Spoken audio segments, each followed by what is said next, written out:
नमस्कार। चलिए आज समझते हैं प्लानिंग यानी नियोजन की ताकत को और ये भी जानेंगे कि कैसे एक अच्छी योजना किसी भी बड़े से बड़े लक्ष्य को हकीकत में बदल सकती है। तो आज हम मैनेजमेंट के एक बहुत ही जरूरी फंक्शन प्लानिंग को समझने वाले हैं और इसे बेहतर ढंग से समझने के लिए हम भारत की एक बहुत बड़ी कंपनी का रियल वर्ल्ड उदाहरण लेंगे। तो चलिए प्लानिंग को समझने की शुरुआत करते हैं भारत की सबसे बड़ी कंपनियों में से एक इंडियन ऑयल कॉरपोरेशन यानी आईओसीएल के एक बहुत बड़े और एम्बिशियस लक्ष्य के साथ। आईओसीएल का एक बहुत बड़ा विजन है और वे इसे हकीकत बनाने के लिए पूरे 2 लाख करोड़ रुपए का निवेश करने की योजना बना रहे हैं। अब सवाल ये है कि आखिर ये इतना बड़ा निवेश किया क्यों जा रहा है। तो इसका लक्ष्य है नेट जीरो ऑपरेशनल एमिशन हासिल करना। मतलब कंपनी अपने काम से पर्यावरण को होने वाले नुकसान को लगभग शून्य करना चाहती है। अब देखिए, इतना बड़ा लक्ष्य सिर्फ किस्मत के भरोसे तो हासिल नहीं हो सकता, है ना। इसके लिए एक जबरदस्त बिजनेस स्किल की जरूरत होती है। तो आखिर ये प्लानिंग है क्या? बिल्कुल आसान शब्दों में कहें तो प्लानिंग का मतलब है कुछ भी करने से पहले सोचना, यानी पहले एक लक्ष्य तय करना और फिर ये पता लगाना कि उस लक्ष्य तक पहुंचना कैसे है। और ये विचार इस कॉन्सेप्ट को बहुत ही शानदार तरीके से समझाता है। मतलब प्लानिंग आज हम जहां हैं और भविष्य में जहां पहुंचना चाहते हैं उसके बीच एक पुल बनाने जैसा है।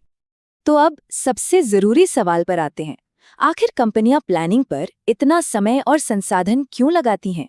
एक अच्छी प्लानिंग के असल फायदे क्या हैं?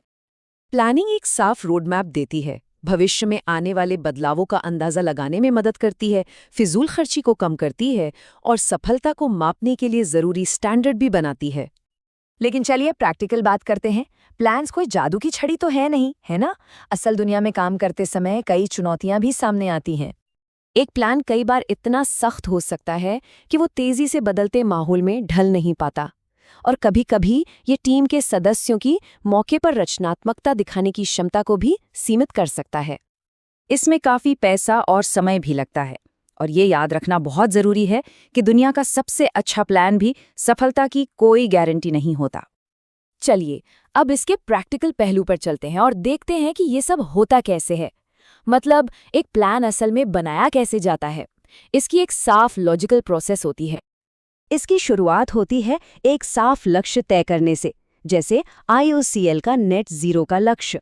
इसके बाद भविष्य के बारे में अनुमान लगाए जाते हैं, अलग अलग विकल्पों पर विचार होता है, फिर सबसे अच्छे रास्ते को चुना जाता है और आखिर में उस प्लान को लागू करके उस पर लगातार नज़र रखी जाती है।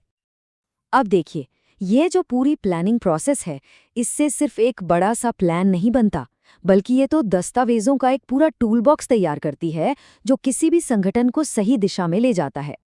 हम इन प्लान्स को 2 मुख्य कैटेगरी में बांट सकते हैं। एक होते हैं सिंगल यूज प्लान्स, जो किसी एक खास प्रोजेक्ट के लिए बनते हैं, जैसे किसी इवेंट का बजट, और दूसरे होते हैं स्टैंडिंग प्लान्स, जो बार बार होने वाले कामों के लिए इस्तेमाल होते हैं, जैसे किसी कंपनी की भर्ती की पॉलिसी। इस टूल बॉक्स में बड़ी बड़ी स्ट्रैटेजी और लक्ष्यों से लेकर रोज के काम को चलाने वाले खास नियम और प्रक्रियाओं तक सब कुछ शामिल होता है। तो 2 लाख करोड़ के निवेश से लेकर रोज के एक साधारण नियम तक प्लानिंग ही कामयाबी की नींव रखती है। असल में एक प्लान ही वो पुल है जो किसी संगठन को वहां ले जाता है जहां वो पहुंचना चाहता है। अब सवाल सिर्फ एक ही बचता है कि किसी के भी नक्शे पर मंजिल क्या है।